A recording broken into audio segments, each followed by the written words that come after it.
கர்த்தருக்குள் அன்பானவர்களே, கர்த்தராகிய இயேசுவின் நாமத்தினால உங்கள் யாவரையும் மறுபடியும் வாழ்த்துகிறேன். இந்த மாலை வேத பாட நிகழ்ச்சிகளுக்கு நம்மை ஆயத்தப்படுத்திக் கொள்வோமாக. வேத வசனத்தை கேட்கும்படி தேவன் மறு ஒரு தருணத்தை, வாய்ப்பை தேவன் உனக்கும் எனக்கும் கட்டளிட்டு இருக்கிறார். அதற்காக தேவனுக்கு முதலாவதாக நன்றி சொல்ல கடமையாளிகளாக இருக்கிறோம். இந்த பூமியிலே தேவன் இந்த நாள் வரைக்கும் நம்மை வைத்திருக்கிறார். அதற்காக தேவனுக்கு நன்றி செலுத்த வேண்டிய கடமை நம்ம மீது விழுந்தது. வாருங்கள், மறுபடியும் வேத பாடத்துக்குள்ளே நாம் செல்வோம். கண்களை மூடி ஜெபிப்போமாக. எங்களை நேசிக்கிற பரலோக பிதாவே, மனமகிழ்ச்சியின் மாலை நேர வேத பாட வகுப்புக்காக, வேத பாடங்களுக்காக உமக்கு நாங்கள் நன்றி செலுத்துகிறோம். இன்னொரு நேரத்தை, இன்னொரு நாளை எங்களுடைய வாழ்க்கையில் கர்த்தர் நீர் கூட்டி கொடுத்த கிருபைக்காய் நன்றி. இதோ வேதத்தில் உள்ள அதிசயங்களை காணும்படி என் கண்களை திறந்திடம் என்று சொல்லி 119:18 வசனம் சொல்கிறோன்னமாய் சங்கீதங்கள் புத்தகத்தில் என்னையும் எங்களையும் சமூகத்தில் தாழ்த்தி ஒப்புக் கொடுக்கிறோம். மன கண்களை திறந்தருளும், மன செவிகளை, ஆவிக்குரிய செவிகளை திறந்தருளும், இருதயத்தை திறந்தருளும். என்னோடு எங்களோடு இடைப்படும் முற்பிதாக்களோடு பேசின தேவன் ஐயா, இந்த நாளிலே வேத புத்தகத்தை கொண்டு, வேத வார்த்தைகளை கொண்டு என்னோடு எங்களோடு நீர் பேசும்படி என்னையும் எங்களையும் சமூகத்தில் ஒப்புக் கொடுக்கிறோம். வேதத்தின் ரகசியங்களை வெளிப்படுத்தி தாங்க. உமக்கு மகிமை, கனம், துதி, ஸ்தோத்திரங்கள், ஆராதனை இயேசுவின் நாமத்தில் ஜெபிக்கிறோம் நல்ல பிதாவே, ஆமென். கர்த்தராகிய இயேசுவின் நாமத்தினால் மறுபடியும் உங்களை யாவரையும் வாழ்த்துகிறேன். இயேசு கிறிஸ்துவின் நாமத்தினால் உங்களுக்கு கிருபையும் சமாதானமும் உண்டாவதாக. போன வாரத்தில் எடுத்த வேத பாடத்தில் நாம் பாவங்களை குறித்து தியானம் செய்து வந்தோம். தொடர்ந்து நாம் சில வாரங்களாய் ஆராதனை என்ற தலைப்பிலே வேத பாடங்களை கேட்டு வருகிறோம். ஆராதனை என்பது தேவனுக்குரியது. ஆராதனை என்பதற்கு முடிவில்லாத ராஜ்யத்துக்கு சேர்ந்தது இந்த ஆராதனை என்பது.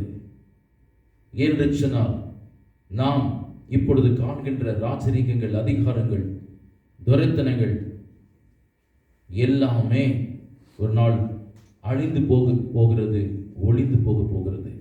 ஆனால் இந்த பூமியில் வாழ்ந்து கொண்டிருக்கிற, வசித்துக் கொண்டிருக்கிற நமக்கு நிரந்தரமான சொந்தமான பூமி, இடம், நிலம் இது அல்ல. அழிந்து போகாதிருக்கிற ஒரு ராஜ்யம் தேவன் நமக்காக வைத்திருக்கிறார். ஹல்லேலூயா. நாம் அழிந்து போகாத ஒரு ராஜ்யத்துக்கு சேர்ந்தவர்கள் என்று வேதம் சொல்லுகிறது. ஹல்லேலூயா. ஆபிரகாம் ஆதியாகமம் 12ஆம் அதிகாரத்தில் கர்த்தருடைய சத்தத்தை கேட்கும் போது, உடைய தகப்பனுடைய வீட்டையும் உன் சொந்த பந்தங்களை விட்டு, உன் தேசத்தை விட்டு, உன் இனத்தை விட்டு, நான் காண்பிக்கின்ற ஒரு தேசத்துக்கு, நான் சொல்லுகிற ஒரு தேசத்துக்கு நீ கடந்து போக வேண்டும் என்று கர்த்தருடைய தெய்வ வாக்கு ஆபிரகாமுக்கு உண்டான போது வேதம் சொல்லுகிறது, அவனுக்கு ஏறக்குறைய 75 வருடங்கள், ஏறக்குறைய 75 வயது ஆயிருந்தது. அந்த 75ஆம் வயதிலே கர்த்தருடைய சத்தம் ஆபிரகாமுக்கு உண்டாகி, உன் தகப்பன் வீட்டையும், உன் இனத்தையும், உன் ஜாதி ஜனங்களை, தேசத்தை விட்டு நீ கடந்து போக வேண்டும் என்று சொல்லி கர்த்தர் சொல்லும் போது வேதம் சொல்கிறது, உடனே ஆபிரகாம் கர்த்தருடைய சத்தத்துக்கு கீழ்ப்படிந்து புதிய ஒரு தேசத்துக்குள் அவன் கடந்து போகிறான். அதுதான் வாக்குத்தத்தத்தின் தேசம். வேதம் சொல்கிறது, பரதேசியாய் ஆபிரகாம் சஞ்சரித்தானாம், கூடார வாசியாய் ஆபிரகாம் சஞ்சரித்தானாம். ஹல்லேலூயா. எபிரேயர் 11ஆம் அதிகாரத்தில் நீங்கள் தொடர்ந்து வாசிக்கும் போது அங்கத்தான் ஆபிரகாமை குறித்து வேதம் சொல்லுகிறது, விசுவாசத்தினால் ஆபிரகாம் பரதேசியாய் அந்நிய தேசத்தில் சஞ்சரித்தான். என்னவென்று சொன்னால், தேவனால் உருவாக்கப்பட்ட, தேவனால் கட்டப்பட்ட, தேவனால் சிருஷ்டிக்கப்பட்ட, தேவனால் உருவாக்கப்பட்ட ஒரு தேசத்தை அவன் எதிர்பார்த்து கொண்டு விசுவாசத்தின் தகப்பனாகிய ஆபிரகாம் விசுவாசத்தினால் அந்நிய தேசத்தில் அவன் பரதேசியாய் சஞ்சரித்தான். என்ன காரணம்? தேவன் உருவாக்கின ஒரு பட்டணம், தேவன் கட்டின ஒரு பட்டணத்தை அவன் எதிர்பார்த்தான். ஆங்கிலத்தில் மிக அழகாக சொல்கிறது, he was expecting a city whose builder and architect is God என்று சொல்கிறது. அதை அழகுபடுத்துகிறவரும் அதை உருவாக்குற ஒரு தேவனிடத்தில் அவன் விசுவாசம் உள்ளவனாக இருந்தபடியால் அவன் பரதேசியாய் இந்த பூமியிலே சஞ்சரித்தான். தேவனுடைய பிள்ளைகளே, நாம் துதியின் ராஜ்யத்துக்கு சேர்ந்தவர்கள். துதியின் அதிபதி, துதிக்கும் கனத்துக்கும் மகிமைக்கும் பாத்திரராக இருக்கிற இயேசுவின் ராஜ்யம், பிதா குமாரன் பரிசுத்த ஆவியான தேவனுடைய ராஜ்யம், சத்தியத்தின் ராஜ்யம் வரப்போகிறது. ஹல்லேலூயா. ராஜ்யம் வருவதாக சித்த பரலோகத்தில் செய்யப்படுவதை போல் உலகத்திலும் செய்யப்படுவதாக என்று கற்றுக் கொடுத்த இயேசு கிறிஸ்துவின் ராஜ்யம் வரப்போகிறது. ஹல்லேலூயா. இந்த உலகமானது அனித்தியமானது. ஒரு நாள் திடீரென்று சொல்லி இந்த உலகம் அழிந்து போக போகிறது, ஒழிந்து போக போகிறது என்பதற்கு வேதத்தில் அநேக ஆதாரங்கள், சத்தியமான வார்த்தைகள் உண்டு.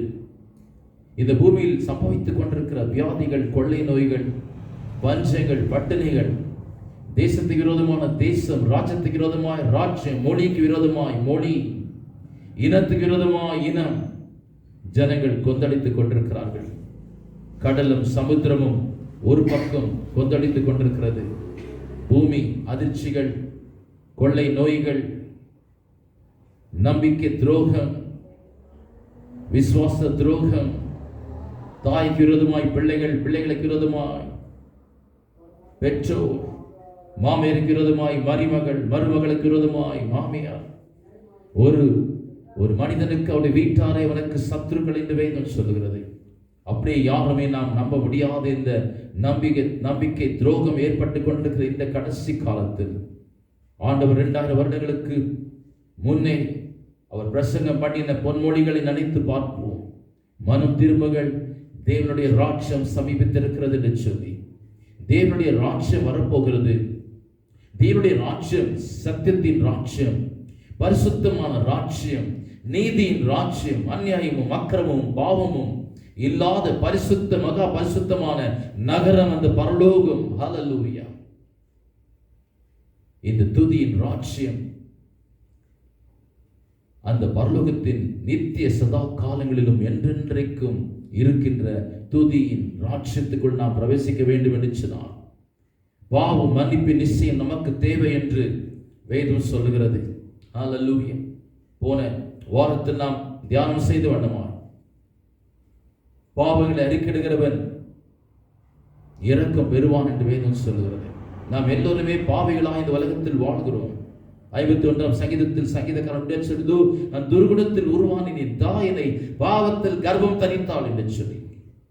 பாவத்தில் வாழ்கின்ற, பாவத்தில் பிறந்திருக்கிற நாம் பரிசுத்த ராஜ்யமாகிய தேவனுடைய துதியின் ராஜ்யத்துக்கு, அழிவில்லாத ராஜ்யம், மரணம் இல்லாத ராஜ்யம், வியாதி இல்லாத ராஜ்யம், சாபம் இல்லாத ராஜ்யம், அநியாயம் இல்லாத ராஜ்யம், வருத்தம் இல்லாத ராஜ்யம், கண்ணீர் இல்லாத ராஜ்யம், பசி இல்லாத ராஜ்யம், தாகம் இல்லாத ராஜ்யம், சந்தோஷம் நிறைந்த ராஜ்யம், சூரியனும் சந்திரனும் இல்லாத ஆட்டுக்குட்டியாருடைய முகத்தில் வெளிச்சத்தினால் இருக்கிற பரலோக ராஜ்யம், நித்திய மகிழ்ச்சி நிறைந்த தேவனுடைய ராஜ்யத்துக்கு நீ கடந்து போக வேண்டும் என்று சொன்னார். பாவத்திலிருந்து உனக்கு விடுதலை தேவை. பாவம் இல்லாத மனிதன் தான் பரலோகத்துக்குள் பிரவேசிக்க முடியும்.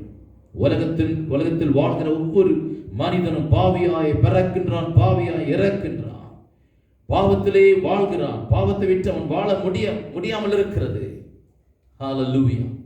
ஏன்னு சொன்னால், பரிசுத்தத்தை பார்க்கிலும், தேவனுடைய காரியத்தை பார்க்கிலும், நீதியின் காரியத்தை பார்க்கிலும், நியாயத்தின் காரியங்களை பார்க்கிலும், சத்தியத்தின் காரியங்களை பார்க்கிலும், பாவம் அக்கிரமம் உலகம் மனிதனை அதிகமாய் தன் பக்கமாய் இழுத்து கொண்டிருக்கிறது. இன்றைக்கு மனிதன் பரிசுத்தத்துக்கு அடிமையாக அதிகபட்சம் இல்லாதபடியா பாவத்துக்கும் அக்கிரமத்துக்கும் உலகத்துக்கும் அடிமையா இருக்கிறான். ஹல்லேலூயா. ஆமென். தேவ பிள்ளைகளே, கர்த்தராகிய இயேசு கிறிஸ்துவை நீ ஏற்றுக்கொள்ளும் போது நீயும் உன் வீட்டாரும் ரட்சிக்கப்படுவார்கள் என்று வேதம் சொல்லுகிறது. கர்த்தராகிய இயேசு கிறிஸ்து அல்லாமல் ஒருவனும் அந்த பரிசுத்த பரலோகத்துக்கு கடந்து போக முடியாது. பரிசுத்தம் தான் நமக்கு தேவையானது. பரிசுத்தம் யாரிடத்தில் இருக்கிறது? பரிசுத்தம் எந்த கடையில கிடைக்கிறது? பரிசுத்தம் எந்த இடத்தில் விற்பனையாகிறது? தேவ பிள்ளைகளே, இயேசு கிறிஸ்து சொன்னவண்ணமா 14:6 யோவான் சுவிசேஷத்தில், நானே வழியும் சத்தியமும் ஜீவனுமாய் இருக்கிறேன், என்னையன்றி ஒருவனும் பரலோகத்துக்குள் பிரவேசியான் என்று சொன்னவர். நாம் பரலோகத்துக்கு போக வேண்டும் என்று சொன்னால் ஒரே வழி இயேசு கிறிஸ்து. ஏன் அவர் ஒரு வழியா இருக்கிறார் என்று சொன்னால், நமக்கு பாவ மன்னிப்பு நிச்சயம் தேவையா இருக்கிறது. நாம் செய்த பாவங்கள் மாத்திரம் அல்லாமல் நம்முடைய பெற்றோர் முற்பிதாக்கள் செய்த பாவங்கள், ஜென்ம பாவங்கள், சாபங்கள் நம் மீது தொடர்ந்து வருகிறது. யாத்திராகமம் 20 அதிகாரத்தில் 1-2 வசனங்களை 3 வசனங்களை வாசிப்பு சொன்னார். கர்த்தரிடத்தில் அன்பு கூர்ந்து அவருடைய கற்பனைகளை கை கொள்கிற இடத்தில் 1000 தலைமுறை வரைக்கும் கர்த்தர் இரக்கத்தை காண்பிக்கிறவர்.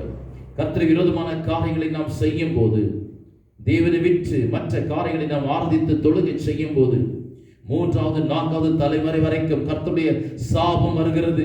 தேவப்பிள்ளை, முதலாவதாக இந்த பூமிக்குள் சாபம் வர காரணம் என்னவென்று சொன்னால், ஆதாமின் கீழ்ப்படியாமையினால் தான் இந்த உலகத்துக்குள்ளே பாவம் கடந்து வந்தது. இன்றைக்கும் கர்த்தருடைய வார்த்தை கீழ்ப்படியாமல் போவது தான் பாவம்.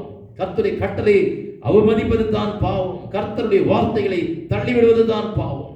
தேவனுடைய பிள்ளைகளே, நீ பரலோகம் போக வேண்டும் என்று சொன்னால், நித்திய ராஜ்யத்துக்குள் பிரவேசிக்க வேண்டும் என்று சொன்னால், வாழ்க்கையை பரிசுத்தம் தேவையா இருக்கிறது. ஹல்லேலூயா. வேதம் சொல்கிறது 1 கொரிந்தியர் 3:16 உங்கள் இருதயம் தேவனுடைய ஆலயமா இருக்கிறது, பரிசுத்த ஆவியானவர் இதயத்துக்குள் வாசம் பண்ணுகிறார் என்பதை நீங்கள் அறியாமல் இருக்கிறீர்கள். ஒருவன் தேவனுடைய ஆலயத்தை கெடுத்தால் கர்த்தர் அவனை கெடுப்பார் என்று சொல்லி, தேவனுடைய பிள்ளையே, நாம் தேவனுடைய ஆலயமா இருக்கிறோம்.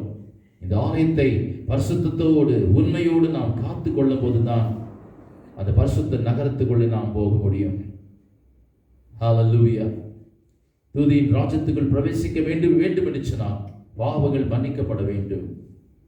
யோவான் 1:29 படி, இந்த உலகத்தின் பாவங்களை சுமந்து தீர்த்த தேவ ஆட்டுக்குட்டியானவர் அவர். 1 யோவான் 1:7 சொல்லுகிறது, கர்த்தராகிய இயேசு கிறிஸ்துவின் ரத்தம் சகல பாவங்களை நீக்கி நம்மை சுத்திகரிக்கிறது. ஹல்லேலூயா. இதுவரைக்கும் கடைசி பலியாக, நிவாரண பலியாக, பரிசுத்த ஆட்டுக்குட்டியாகிய தெய்வ ஆட்டுக்குட்டியாகிய இயேசு கிறிஸ்து என்னுடைய பாவங்களை சுமந்து உனக்காக எனக்காக அடிக்கப்பட்டிருக்கிறபடியா, என்னுடைய உலகத்தின் எல்லா பாவங்களை சுமந்து தீர்த்த தேவ ஆட்டுக்குட்டியா இருக்கிறபடியா, அவர் நம்முடைய பாவங்களை, அக்கிரமங்களை, அநீதிகளை, அசுத்தங்களை, நம் மீது வர வேண்டிய தண்டனை, சிக்ஷை, சாபங்களை எல்லாவற்றையும் அவர் சுமந்து தீர்த்து கொண்டபடியா, நமக்கு இயேசு என்ற நாமத்தின் மேல் விசுவாசத்தை வைக்கும் போது நமக்கு ரட்சிப்பு கொடுக்கப்படுகிறது. ரட்சிப்பு என்று சொன்னால் என்ன? கர்த்தராகிய இயேசு கிறிஸ்துவை விசுவாசிக்கும் போது, இயேசு கிறிஸ்துவை என்ன என்று விசுவாசிக்க வேண்டும், எந்த ஸ்தானத்தில் அவரை விசுவாசிக்க வேண்டும் என்று சொன்னால், நாம் பாவிகளாக இருக்கிறோம். பாவம் இல்லாத மனிதன் ஒருவனும் இந்த பூமியில் இல்லை, பிறந்ததில்லை, பிறக்க போகிறதும் இல்லை. ஒரே பிறப்பு தான் பரிசுத்த ஆவியினால் கன்னி மரியாள் மூலமாய் பிறந்த இயேசு கிறிஸ்துவிய பிறப்பு பரிசுத்த ஆவியினுடைய நிழலாட்டத்தினால், பரிசுத்த ஆவியினால் உருவாக்கப்பட்ட, சிருஷ்டிக்கப்பட்ட, பரிசுத்த ஆவியினுடைய நிழலாட்டத்தால் உருவாக்கப்பட்டவர் தான் பரிசுத்த இயேசு கிறிஸ்து. தேவ பிள்ளை, அவர் மாத்திரமே பாவங்களை மன்னிக்க அவருக்கு மாத்திரமே அதிகாரம் உண்டு. ஹல்லேலூயா. வேதம் சொல்லுகிறது, திமிர்வாதக்காரனை அவர் முன்னே இறக்கினார்கள், படுக்கையோடு இறக்கினார்கள். அப்பொழுது அவரை பார்த்து இயேசு சொன்னார், மகனின் பாவங்கள் மன்னிக்கப்பட்டிருக்கிறது என்று சொல்லி, உன் பாவங்கள் மன்னிக்கப்பட்டது என்று சொன்னார்கள். அங்க இருக்கிற பரிசேயரும் சதுசேயரும் வேத பார்வையாளர்கள் சொன்னார்கள், பாவத்தை மன்னிக்க தேவனால் மாத்திரமே முடியும் என்று முறுமுறுக்கும் போது இயேசு கிறிஸ்து சொன்னார், மனுஷகுமாரனாகிய ஆண்டவருக்கு இந்த பூமியிலே பாவங்களை மன்னிக்க அதிகாரம் உண்டு என்பதை நீங்கள் அறியாமல் இருக்கிறீர்களா? ஹல்லேலூயா. வேதம் சொல்லுகிறது, கல்வாரி சிலுவையிலே பிசாசின் ஆதிக்கத்தை, அதிகாரத்தை, அவர் தலையை அவர் நசுக்கினார். ஆதியாகமம் 3:15 படி அவர் கொடுத்த வாக்குத்தத்தத்தை 4000 ஆண்டுகளுக்கு அடுத்து நிறைவேறின அந்த வாக்குத்தத்தத்தின் மூலமா சத்ருவின் அதிகாரத்தை அவர் முற்றிலும் குறைத்து போட்டார். சத்ருவின் அதிகாரத்தை முழுமையாக அவர் நசுக்கி போட்டார்.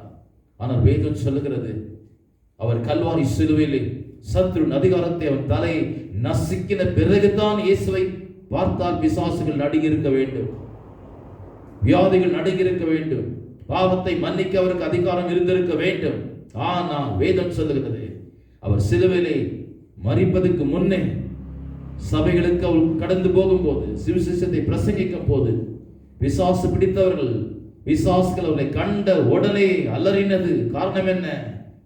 அவரை கண்ட உடனே பிசாசுகள் பேசினது, தெய்வ குமாரனே, உனக்கும் எனக்கும் என்ன, ஏன் எங்களை வேதனைப்படுத்த நீ வந்திருக்கிறீர் என்று கூக்கலிட்டது. என்ன காரணம்? அவர் சிலுவை மரணத்தை யாருக்காக ஏற்றுக்கொண்டார்? தேவப்பிள்ளை, அவர் சிலுவையை மறைக்க வேண்டிய அவசியம் இல்லை. அவர் சிலுவையின் மரணத்தை அனுபவிப்பதற்கு முன்னே பிசாசுகள் ஒரு கண்டவுடனே நடுங்கினது. அதுக்கு முன்னே அவர்கள் வியாதியிலிருந்து சுகமாக்கினார், பாவத்திலிருந்து அவர்கள் விடுதலை கொடுத்தார், பாவங்கள் மன்னிக்கப்பட்டது என்று சொன்னார். ஹல்லேலூயா. அதிகாரத்தோடு ஒரு வார்த்தைகளை கொடுத்தார். வேதம் சொல்லுகிறது, ஹல்லேலூயா. பிசாசின் மேல் அதிகாரம், வியாதிகள் மேல் அதிகாரம், சாபத்தின் மேல் அதிகாரம். மரித்து போயிருந்த லாசருவை பார்த்து சொன்னார், லாசருவை வெளியே வா என்று சொன்னவன் மரித்த மனிதன் வெளியே வந்தார். தேவப்பிள்ளை, அவர் அதிகாரமுள்ள கர்த்தர், சர்வ அதிகாரமுள்ள தேவன். அவருக்கு சர்வ அதிகாரம் தன்னுடைய கரத்தில் இருந்தது. சீடர்களை பார்த்து ஆண்டவர் சொன்னார், உங்களுக்கு நான் பிசாசுகள் மேல், வியாதிகள் மேல், சாபத்தின் மேல், உலகத்தின் எல்லா வியாதிகள் மேல் உங்களுக்கு நான் அதிகாரத்தை கொடுக்கிறேன் சொன்னார். நீங்கள் புறப்பட்டு போய் குஷ்ரோகிகளை சுஸ்தமாக்குங்கள், மரித்தவர்களை எழுப்புங்கள், அற்புதங்களை செய்கள், இலவசமாய் பெற்றுக் கொண்டீர்கள், இலவசமாய் கொடு என்று சொல்லி அதிகாரத்தை கொடுத்து அனுப்பினார். ஏன் அவர் சிலுவையிலே மறைக்க வேண்டும்? தேவப்பிள்ளை, ஹல்லேலூயா. 1வது ஆதாமினால் உலகம் முழுமையாய் பாவம் சூழ்ந்து வந்தது. ஒரு மனிதனாகிய ஆதாமின் சந்ததியாய் நாம் பிறந்திருக்கிறபடியால், இரத்தத்துக்குள்ளே நாம் கலந்திருக்கிறபடியால், அந்த ஜென்ம பாவமானது ஆதாமிலிருந்து தொடர்ந்து நம்முடைய சரீரத்தில் இரத்தத்துக்குள் ஊறி இருக்கிறது. நாம் ஜென்ம பாவிகளாய் காணப்படுகிறோம். என்று சொன்னால் நம்முடைய இரத்தத்தில் பாவம் இருக்கிறது. ஹல்லேலூயா. அதுக்காக தான் வேதம் சொல்றது, நீதியை, பரிசுத்தத்தை நான் செய்ய வாஞ்சிக்கிறேன், நீதிமானாய் வாழ விருப்பப்படுகிறேன், பரிசுத்தமாய் நான் வாழ விருப்பப்படுகிறேன், தேவனுக்கு பிரியமுள்ள மகனாய் மகளாய் வாழ விருப்பப்படுகிறேன். இருந்தாலும் ஏன் என்னால அவருக்கு பிரியமுள்ள மகனாய் மகளாய் வாழ முடியல, தேவனை பிரியப்படுத்த முடியாமல் போகிறது. நான் வெறுக்கின்ற பாவத்தை நான் செய்கிறேன். காரணம் என்ன? நான் அல்ல, எனக்குள்ளே வாசமா இருக்கிற அந்த பாவம் என்று சொல்லி. தேவ பிள்ளைகளே, நான் பாவத்தை செய்யக்கூடாது என்று பாவத்தை வெறுத்தாலும் கூட நமக்குள்ள இருக்கிற பாவமானது என்ன பண்ணுகிறதுனா நம்மை அப்படியே பாவத்தின் பக்கமா இழுக்கிறது. காரணம் என்ன? நம்முடைய சரீரத்துக்குள், நம்முடைய உடலுக்குள், நம்முடைய இரத்தத்துக்குள் பாவம் இருக்கிறது. ஹல்லேலூயா. ஆமென். தொடர்ந்து ஆதாமின் சந்ததி இயேசு கிறிஸ்துவின் சந்ததி வரைக்கும் வருகிறது. ஹல்லேலூயா. யூதாவின் கோத்திரத்தில் தாவீதினுடைய கோத்திரம். அடுத்து யோசேப்பை குறித்து பார்க்கிறோம், மரியாதை குறித்து பார்க்கிறோம். யூதா கோத்திரத்தில் பிறந்திருந்த அந்த யோசேப்பின் மகன் எண்ணப்பட்டார் என்று வேதம் சொல்கிறது. யோசேப்பின் மூலமாய் பிறந்தவர் அல்ல இயேசு கிறிஸ்து. இயேசு கிறிஸ்துடைய தகப்பன் யோசேப்பு எண்ணப்பட்டார் என்று வேதம் சொல்கிறது. யோசேப்புக்கும் இயேசு கிறிஸ்துவுக்கும் எந்த சம்பந்தம் இல்லை. என்று சொன்னால் அவர் பரிசுத்த ஆவியினால் உருவாக்கப்பட்டவர், அவர் பரிசுத்தர். 1ஆம் மாதமாகிய 4000 ஆண்டுகள் ஆதாமுடைய தொடர்ந்து பாவம், தொடர்ந்து மனிதனுடைய ரத்தத்துக்குள்ளே, மனிதனுக்குள் ஜென்ம சுவாபம், ஜென்ம பாவம், அக்கிரமங்கள், ஜென்ம குரோதம், ஜென்ம காரியங்கள் தொடர்ந்து வந்து கொண்டிருந்தது. அதை மாற்றத்தான் இயேசு கிறிஸ்து இந்த பூமியிலே மனிதனாய், மனிதனுடைய அவதாரத்தில் மனிதனாய் இந்த பூமியில் பிறந்த காரணம். ஹல்லேலூயா. நிக்கோதேமோடு யோவான் சுவிசேஷம் 3ஆம் அதிகாரத்தில் இயேசு பேசும்போது சொல்லுகிறார், மாம்சம் மாம்சத்தை பிறப்பிக்கும், ஆவியோ ஆவியை பிறப்பிக்கும். காற்று எந்த இடத்திலிருந்து வீசுகிறதோ, எந்த இடத்துக்கு போகிறது என்று நாம் அறியாமல் இருக்கிறோம். அதில் சத்தத்தை மாற்றமே நாம் கேட்கிறோம். ஆவி பெற்றவன் அப்படித்தான் இருக்கிறார், ஆவினால் நடத்தப்படுகிறவன் அப்படித்தான் இருக்கிறார். அவன் எந்த இடத்துக்கு போகிறான், எந்த இடத்துக்கு வருகிறான் என்பதை அறியாமல் இருக்கிறான் என்று சொல்லி. ஹல்லேலூயா. கடைசியாக இயேசு கிறிஸ்து மரித்து உயிர்த்தெழுந்து 40 நாட்கள் சீடர்களுக்கு தரிசனம் கொடுத்து அவர்களோடு தங்கியிருந்து அவரோடு புசித்து அவர் 40வது நாள் பரலோகத்துக்கு எடுத்துக்கொள்ளப்படுகிற நேரத்தில் பேதுருவை அழைக்கும் போது சொன்னார், பேதுருவே, நீ இப்பேற்பட்ட மரணத்தை நீ தேவனுக்காக ஏற்றுக்கொள்வாய் என்பதை குறித்து அவர் சொன்னார். இப்பொழுது நீ வாலிபனாய் இருக்கிறபடியா நீ விருப்பப்பட்ட காரியங்களுக்கு, நீ விருப்பப்பட்ட இடங்களுக்கு, நீ விருப்பப்பட்டதை செய்யும்படி நீ நடந்து போகிறாய், உன்னுடைய பிரயாசத்தினால் நடந்து போகிறாய். ஆனால் சொன்னார், வயது சென்ற போது பிறகு உன்னை மற்றவன் இடுப்பிலே கட்டி கொண்டு நீ விருப்பப்படாத இடத்துக்கு உன்னை கொண்டு போவார்கள். நீ இந்த இடத்துக்கு நான் போகக்கூடாது, இந்த இடத்துக்கு நான் போக மாட்டேன் என்று சொல்லும் போது நீ விருப்பப்படாத இடத்துக்கு உன்னை கொண்டு போவார்கள் என்று சொன்னார். அப்படி என்று சொன்னார், நீ எந்த மரணத்துக்கு, ஜீவனை இழந்து போக கிறிஸ்துவுக்கு பயந்தாயோ, ஜீவனுக்காக பயந்தார். ஒரு சிறு பெண் முன்னாலே இயேசு கிறிஸ்துவை நான் அறியேன் என்று மறந்தளித்தார். என்ன காரணம்? உயிர் பயம். என்னை கொண்டு போடுவார்கள், இயேசுவை கொண்டு போட்டவர்கள் என்னையும் கொண்டு போடுவார்கள் என்று சொல்ல பயம் தேவ பிள்ளைகளை. ஆனால் அவன் மரிக்கும் போது அவனிடத்து வந்து சிலுவையிலே அவனை அறிய வேண்டும் என்று கடந்து வரும்போது அவன் சொன்னான், நான் இயேசுவை போல் சிலுவையிலே சிற்றை அனுபவிக்க நான் தகுதியற்றவன், என்னை தலை கீழாக மாற்றுங்க என்று சொல்லி தலை கீழே கால் மேலாக அவனை சிலுவையிலே அறைந்தார்கள் என்று வரலாறு சொல்லுகிறது தேவப்பிள்ளை. பரிசுத்த ஆவியானவர் மனிதனுக்குள் வந்த பிறகு மனிதனுடைய வாழ்க்கை மாற்றப்படுகிறது. பரிசுத்த ஆவியினுடைய உதவி உனக்கு இல்லாமல் நீ பரலோகத்துக்குள் நீ கடந்து போக முடியாது. நிகோதேமு ஆண்டவர் சொல்லுகிறார், நீ ஆவினாலும் ஜலத்தினாலும் பெறாவிட்டால் நீ தேவனுடைய ராஜ்யத்துக்குள் பிரவேசிக்க மாட்டாய் என்று சொல்கிறார். தேவப்பிள்ளை, பாவ மன்னிப்பு மனுஷனுக்கு தேவையா இருக்கிறது. இந்த பூமி எப்பொழுது அழிந்து ஒழிந்து போகுமோ உனக்கு தெரியாது. எப்பொழுது நீ மரிக்க ஆயத்தமா இருக்கிறாயோ உனக்கு தெரியாது. பிறந்த உடனே உனக்கு மரணம் என்பது நிச்சயம் செய்யப்பட்டிருக்கிறது. நிச்சயமாய் உனக்கு மரணம் வரப்போகிறது ஒரு நாள்.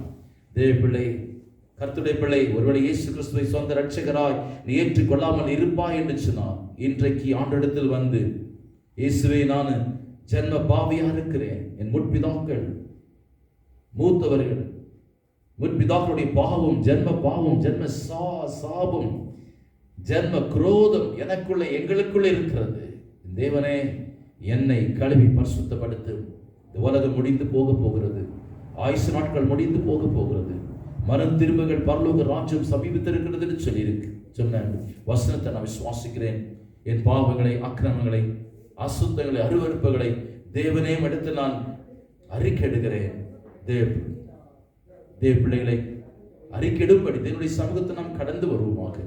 நாம் செய்த பாவங்கள், குற்றங்கள், குறைகள், அக்கிரமங்கள், அசுத்தங்கள், அநீதிகளை தேவனுடைய சமூகத்தில் அறிக்கையிட்டு அவருடைய பரிசுத்த ரத்தம், தெய்வ குமாரனாகிய இயேசு கிறிஸ்துவின் ரத்தம், பழுதற்ற தெய்வ ஆட்டுக்குட்டியனுடைய ரத்தம், எந்த பாவமும், தோஷமும், அசுத்தமும், அருவருப்பும், பாவமும் இல்லாத பரிசுத்த ரத்தமாகிய தெய்வ ஆட்டுக்குட்டியாகிய இயேசு கிறிஸ்துவின் ரத்தத்தை நீ விசுவாசித்து, இயேசுவின் ரத்தம் சகல பாவங்களை நீக்கி என்னை சுத்திகரிக்கும் என்று 1 யோவான் 1:7 சொல்லுகிறது போல, தேவ பிள்ளைகளை, பரிசுத்த ரத்தம் நம்மை கழுவி பரிசுத்தப்படுத்த வல்லமுள்ளதா இருக்கிறது. பாவங்கள் மன்னிக்கப்படும் போதுதான் மனுஷன் நரகத்திலிருந்து தப்பித்துக் கொள்ள முடியும். இயேசு கிறிஸ்து வருகின்ற நாட்களிலே 2ஆம் வருகையில் அவர் நியாயாதிபதியாய் வரப்போகிறார். வானத்தையும் பூமியும் எல்லா அதிகாரங்களையும் அவர் நியாயத்திற்க போகிறார். மனிதன் இந்த உலகத்தில் எத்தனை ஆண்டுகள் வாழ்கிறான் என்பது முக்கியம் அல்ல. என்னத்தை சேர்த்து வைத்திருக்கிறான் பூமியிலே என்பது முக்கியம் அல்ல. உன் நித்தியத்தை நீ எங்கே கழிக்க போகிறாய் தேவ பிள்ளை? ஒருவேளை இன்றைக்கு இயேசு கிறிஸ்துவின் ரட்சிப்பு இல்லாமல், பாவ மன்னிப்பு நிச்சயம் உனக்கு இல்லாமல், ஒருவேளை உன் பாவங்கள் மன்னிக்கப்படாமல் இருக்கும் என்று சொன்னார், உனக்கு நிச்சயம் நரகம் தான். தேவ பிள்ளை, கர்த்தருடைய சிட்சை தான். இன்றைக்கு தேவன் உன் திரளான பாவங்களை, யாருடைய அக்கிரமங்களை, யாருடைய பாவங்கள் மூடப்பட்டதோ, யாருடைய அக்கிரமங்களை கர்த்தர் எண்ணாது இருக்கிறாரோ என்று சொன்னார். 32ஆம் சங்கீதத்தின்படி கர்த்தர் நம் பாவங்களை மூடி போடும்படி, மன்னித்து விடும்படி அவர் அண்டை நாம் வருவோம். பாவிகளாக இருக்கிற நாம் கர்த்தர் பரிசுத்தர் என்பதை உணர்ந்து நம்முடைய பாவங்களை அறிக்கையிட்டு பரிசுத்த வாழ்வை பெற்றுக்கொள்ளும். 2 கொரிந்தியர் 5:17 சொல்கிறது, ஒருவன் கிறிஸ்துக்குள் இருந்தால் அவன் புதிய சிருஷ்டியா இருக்கிறான், பழையவைகள் எல்லாம் ஒழிந்து போயின, எல்லாம் புதிதாயின என்று சொல்கிறது. கர்த்தருக்குள் நாம் கடந்து வரும்போது புதிய சிருஷ்டியாய் பரிசுத்தத்தோடு தேவனுடைய சமூகத்தில் வரும்படி எனக்கும் உனக்கும் தேவன் கிருபை அளிப்பாராக. தேவ பிள்ளைகளே, வருகின்ற ராஜ்யமானது நித்தியத்தின் ராஜ்யம், துதியின் ராஜ்யம், பரிசுத்தமான ராஜ்யம், தேவனை துதிக்கிற ஒரு ராஜ்யம். துதி என்பதற்கு முடிவில்லை. கர்த்தரை துதிக்கிற மனிதன், ஆராதிக்கிற மனிதன் இந்த பூமியிலும் தொடர்ந்து அவன் ஆராதித்துக் கொண்டே இருப்பான்.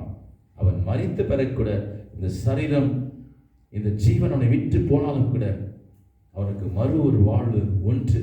அது தான் நித்தியமாய் தேவனுடைய சிங்காசனத்துக்கு முன்னே தேவனுடைய பரலோக ராஜ்யத்தில் நித்திய சதா காலங்களிலும் அவன் தேவனை துதித்துக் கொண்டே வாழ போகிறான். சந்தோஷமான பரலோக ராஜ்யத்துக்கு தேவன் உனக்கும் அழைப்பு கொடுக்கிறார். கண்களை மூடி நாம் ஜெபிப்போமாக.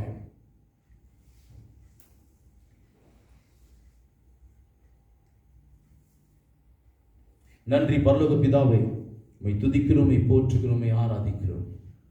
வேத பாடங்களுக்காக உமக்கு நன்றி. தேவனே, துதியின் ராஜ்யம் முடிவில்லாத ராஜ்யம், இயேசு கிறிஸ்துவின் ராஜ்யம். துதி, ஸ்தோத்திர, மகிமை, ஆராதனைக்கு நீர் ஒருவரே தகுதி உள்ளவர். இந்த பூமி நிரந்தரமானது அல்ல. இந்த பூமி ஒரு வாடகை வீடு. எங்களுடைய உடல், எங்களுடைய சரீரம் ஒரு வாடகை வீடு. திடீரென்று சொல்லி மரணம் வரும்போது இந்த சரீரத்தை நாங்கள் விட்டு பிரிந்து போக போறோம். ஆனால் நித்திய வாழ்வு நமக்கு இருக்கிறது. இயேசு கிறிஸ்துவின் ரத்தத்தினால கழுவப்படும் போது நித்திய துதியின் ராஜ்யம், கிறிஸ்துவின் ராஜ்யத்துக்குள்ளே நித்திய சதா காலங்களிலும் என்றென்றைக்கும் இயேசுவோடு நம் சந்தோஷ சமாதானமாய் வாழ போகிறோம். அதற்காக என்னையும் எங்களையும் கர்த்தர் ஆயத்தப்படுத்தும்படி, கர்த்தராக இயேசு கிறிஸ்துவின் நாமம் எல்லாம் ரட்சிக்கப்படும்படி, வானத்தின் கீழ் பூமி மேல் வேறொரு நாமம் கட்டளையிடப்படவில்லை என்று சொல்லி கர்த்தருடைய நாமத்தை தொழுது கொள்கிற யாவரும் ரட்சிக்கப்படுவார்கள் என்ற வார்த்தையின்படி இயேசு இயேசு என்ற வார்த்தை எல்லா இடத்தில் ஒலித்துக் கொண்டிருக்கிறது.